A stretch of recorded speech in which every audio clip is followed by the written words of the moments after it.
Hello, good evening, everybody. Welcome back to B-Sides Las Vegas, second day at Proving Grounds. So this talk is titled "Malicious Dependencies They're Gonna Get Ya," and it's given by Megg Sage. Here, a few announcements before we begin. We'd like to thank our sponsors, especially our diamond sponsors, Adobe and Aikido Security, and our gold sponsors, Formal and Profit. It's their support, along with other sponsors, donors, and volunteers that make this event possible.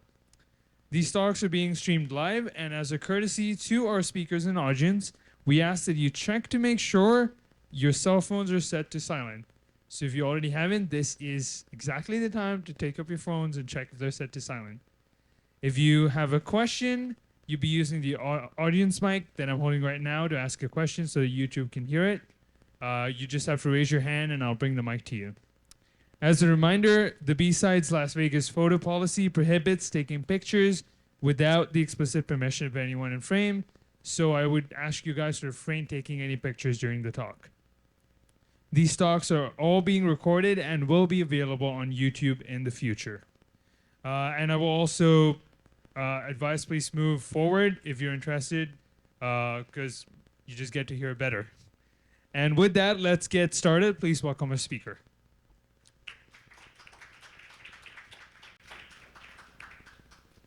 Greetings. Thank you all for being here and for being interested in learning about malicious dependencies. So let's start off with a little bit about me. I'm a senior product security engineer at PagerDuty. Prior to that, I spent several years in software engineering and web development. I started out doing terrible, horrible things like PHP.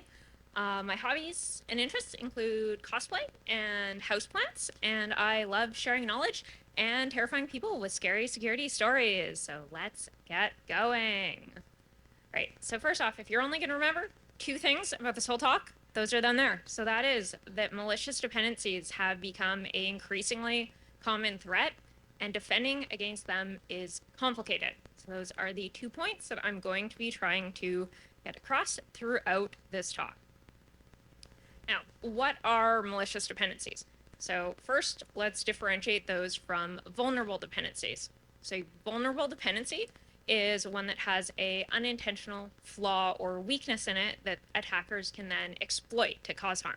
So this is things like your cross-site scripting vulnerabilities, resource exhaustion vulnerabilities, those sorts of things. And these do not typically cause harm all on their own. They require a third party to interact with them. And this is unlike malicious dependencies. So malicious dependency is intentionally trying to do something harmful. In fact, it'll often do something harmful from the very first time that you run it. It doesn't require an attacker to necessarily interact with it.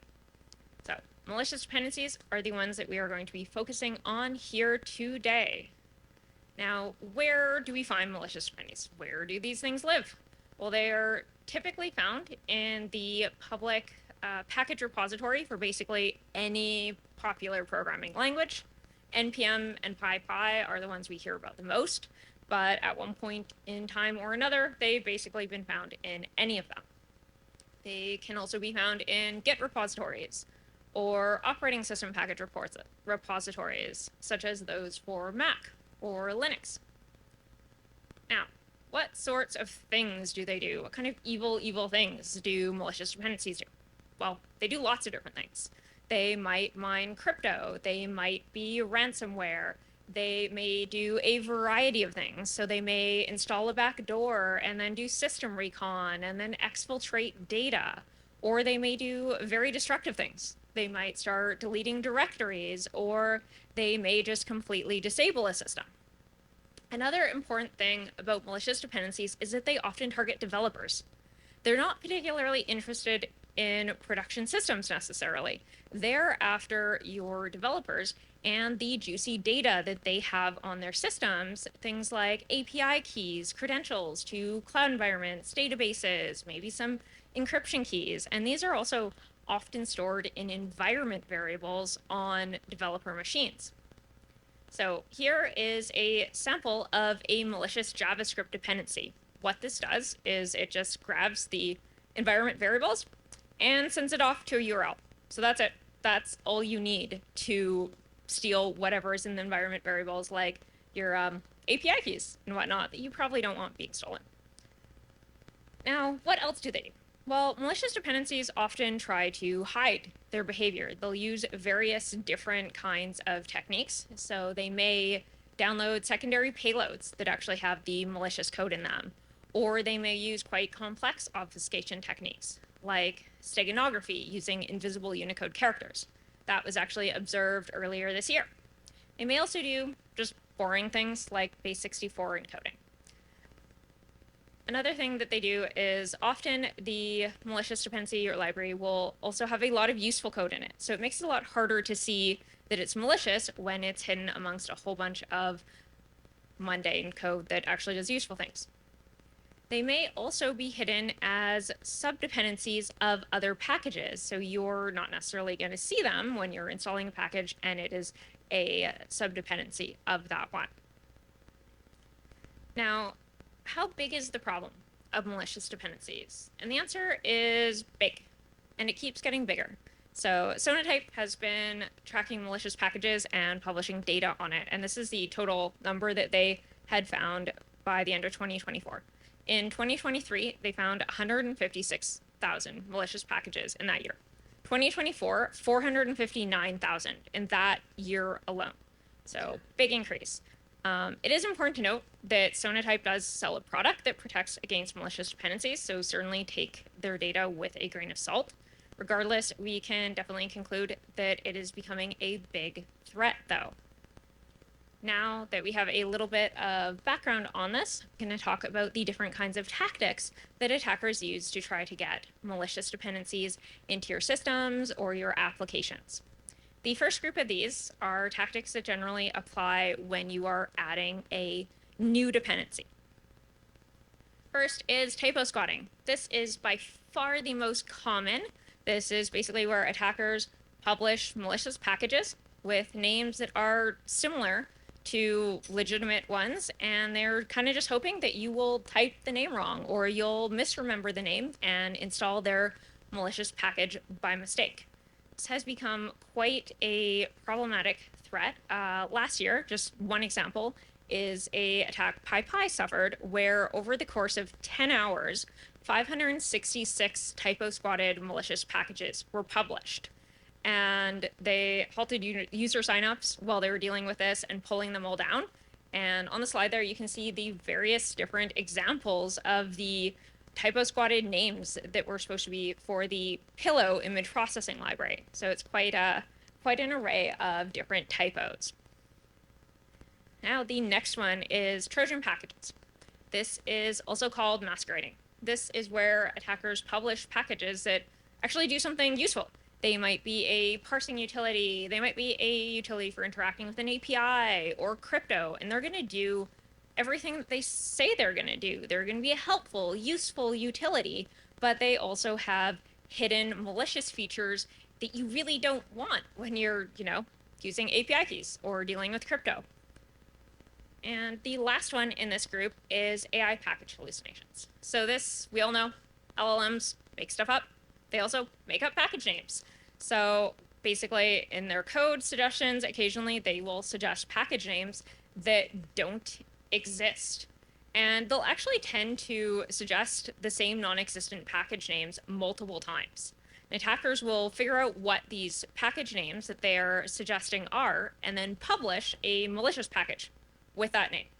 This has recently been coined slop squatting. So and you can see in the example there, that's a screenshot from ChatGPT, and it's suggesting a TS migrate parser library that did not exist at the time of this screenshot. So it was one that it made up. And this issue was first documented in 2023, and it is still alive and well today, even in newer LLM models. So we don't seem to be able to fix it. We reduced it, but we have not been able to fix this one yet, at least. Now, the next group. So these are tactics that apply to packages you're already using. These may be packages you've vetted, you trust, you've used for a long time, and you've no reason to think that just a patch update is going to be malicious. first of these is dependency confusion, which is a little confusing in itself. This is where an attacker has figured out the name of an internal library that is used at a company. And they figured out the version that's being used.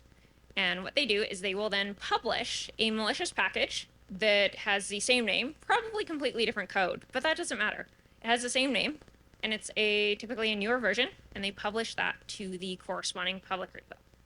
So let's say that we are Awesome Co, and we have this application called My Awesome App. And this is the package JSON where we declare all our dependencies for My Awesome App. We have this one dependency called AwesomeLib.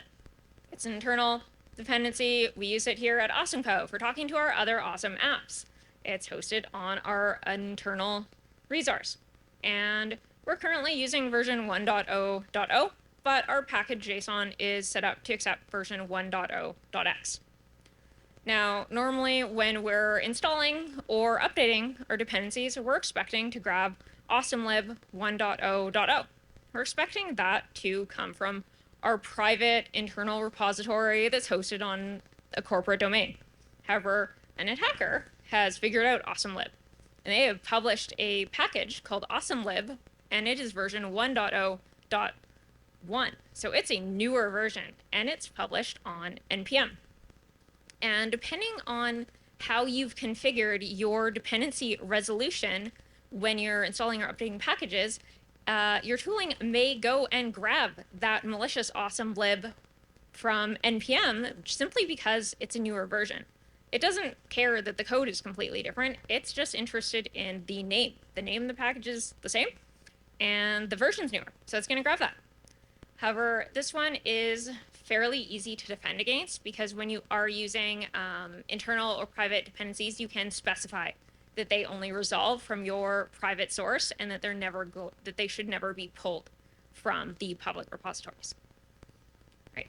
And the last one of these, this is package hijacking. So this, in my opinion, is the most problematic to deal with. This is where attackers have compromised some account belonging to a package owner, and then they publish new versions of the package now with malicious code in it.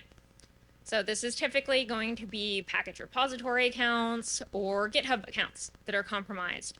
These are done in a variety of ways, but there is a couple notable methods that have happened. First, this typically applies to older packages that say are abandoned, aren't being maintained, and the domain associated with that package has expired. So attackers figure this out, they register their domain, and gain control of the account to publish new packages. And so suddenly you have a library that hasn't been updated in 7 years and now has a new version, except now with malicious code in it. Next one is compromised credentials. Standard kind of thing. A lot of package repositories have started enforcing MFA on user logins. However, this doesn't necessarily be effective for things like API keys that are not going to be protected via MFA. So those are still very useful if attackers can get a hold of those. And then that brings us to social engineering, which has some really fun examples to go through. So this happened just a couple weeks ago, a very popular NPM package, a linter. It's important that it's a linter. This will come up later. It was compromised and briefly installed malware. So this was the package maintainer basically just got phished. Plain old phishing email, nothing special, just human error. And they weren't actually the one that realized this. It was someone happened to notice very shortly after the new malicious versions were published that something was up, and they opened a GitHub issue about it. And if you look at the actual changes to the package, it's pretty obvious that something's weird because now there's a new install.js added and a random DLL. So definitely very suspicious. And despite that this one got caught quite quickly and the token was revoked and new packages were published without the malicious code, there were still a ton of downloads for these packages, even though, as you can see, it was only a few hours before the the issue was resolved and newer packages were published without the code. So super interesting, very recent example. And now another fun example. So xzutils. xzutils was compromised last year. It is a Linux compression utility. It's in a lot of very popular Linux distributions. And last year there was a backdoor installed into it. And this backdoor would have allowed basically anyone with a specific private key the ability to SSH into the affected system. So really bad. We probably don't want that across a whole bunch of Linux distributions. And what's really interesting about this attack is that it was a social engineering attack that targeted the sole maintainer of the library, and it took place over the course of 3 years. And so basically what happened with this one is, as per usual, there's a sole maintainer who's overworked, and then along comes this individual, Jia Tan, who starts helping out with the library and starts working on maintenance with it. And then these other accounts that were eventually concluded to likely be fake start bothering and pestering the original maintainer. They start bullying him and saying that, oh, he's not doing updates fast enough, he's not doing bug fixes fast enough, and that he should give Jia Tan maintainer access. So he does. And a little while later, Jia Tan adds a backdoor into the code. It was hidden in binary test files, so it was very hard to detect. And this got included in releases of xzutils, and then those releases got added to the bleeding edge versions for various Linux distributions like Debian and Fedora. And so this is kind of where we all got really lucky with this one, because there was one engineer who happened to be on one of those bleeding edge releases, and he happened to notice that his SSH sessions were taking half a second longer than normal. And so he delved into this and basically discovered and single-handedly stopped what probably would have been the worst supply chain attack in history. So super, super interesting and scary story. All right, so now hopefully maybe I've scared some people a little bit. Let's talk about what we can do about this. So what can we do to protect against malicious dependencies? And the answer is many things. There's a lot of things, but there's no one perfect solution. Start off with some basics. So education and awareness. You're all here. You know about this. This is also very important for developers to know about and be aware of because it targets them.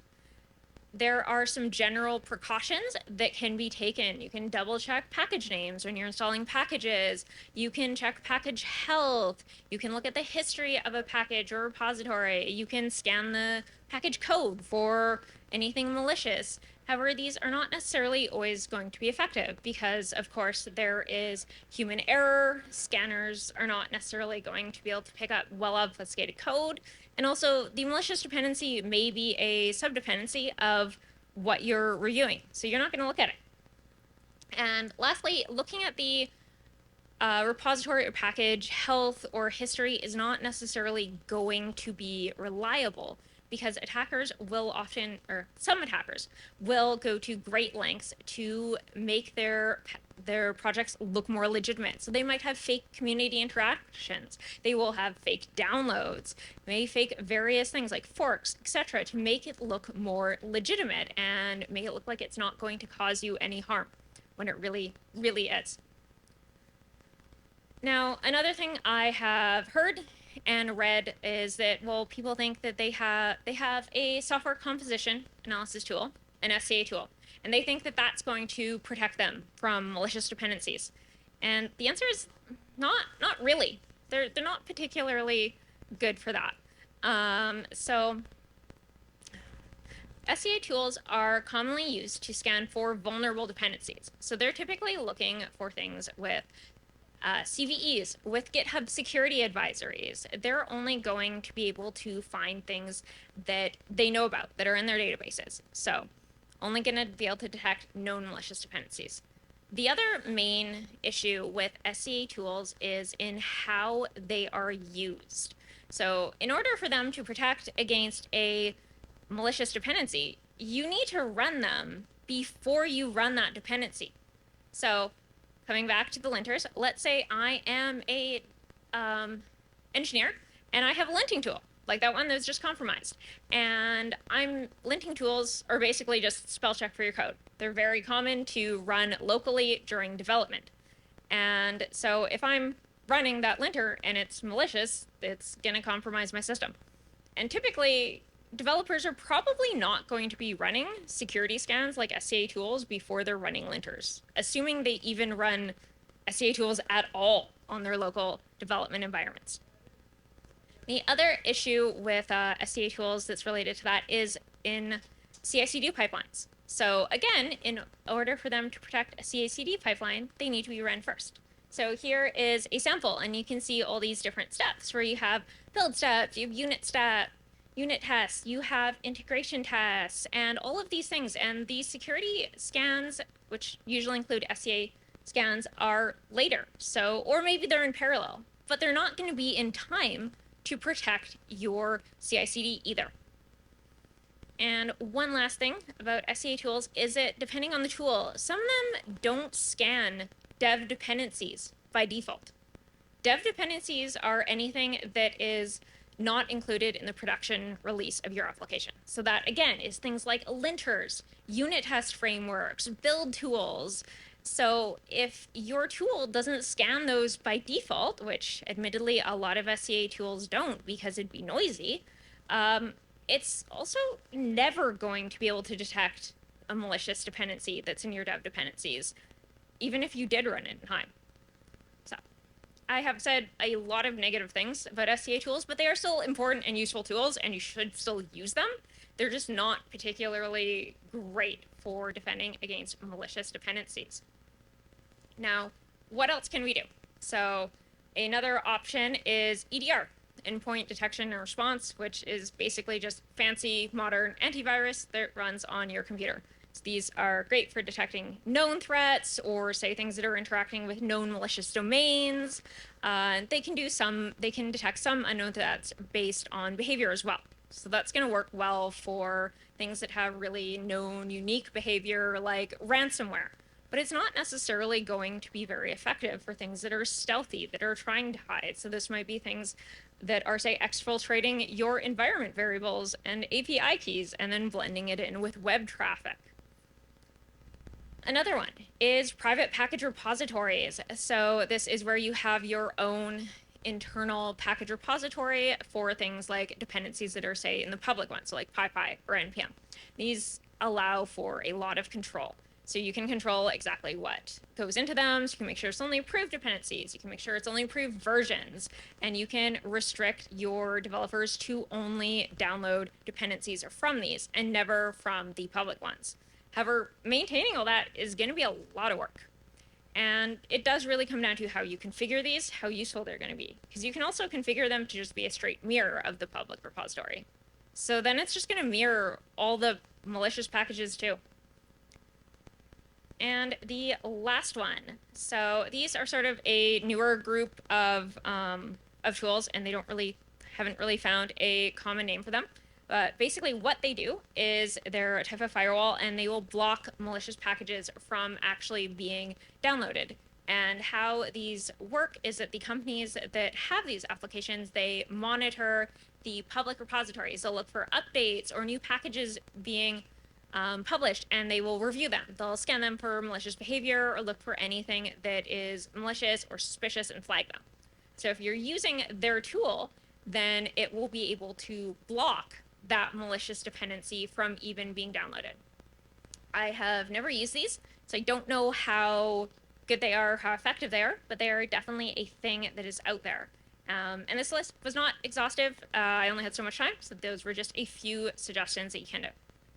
Right, so in closing, let's wrap this up and come back to a few key points. So malicious dependencies have become an increasingly common threat.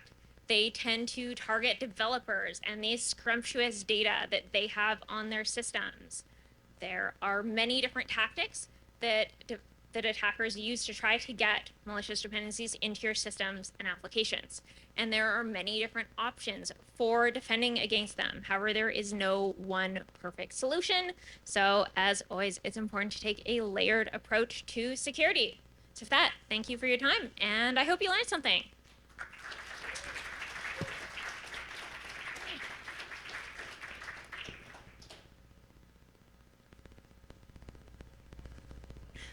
Right. I think I'm at time. I don't know. Do I have time Sorry. for questions? Well, we have 1 minute, maybe one question, and also I would really ask you guys to please not use your cameras. Sorry about that. It's a policy, so please do not. The link's on there, so you could use the link. Please just don't use cameras. Thank you. I do have a question about the domains. You mentioned about domains that are obsolete or no longer used. I almost feel like most domains are owned by like GoDaddy, which is kind of old school, but you know, like certain websites, they own all the domains. So are potential hackers hacking those domains and able to get those like information about which domains are available or not? And is it really those domains potentially, or those websites that are kind of being the ones that are leading towards all the potential hacking and things like that? Sorry, I'm not sure I quite understand. For the expired domains, that was usually like the domain that would have had the email address for the package account associated with it, and basically the package is abandoned and the domain has expired. So anyone new can register it. It's just like any domain that's expired. Yeah, it can also be a website domain. It would just be a domain that's typically used for would have been used for email. Yeah. Thank you.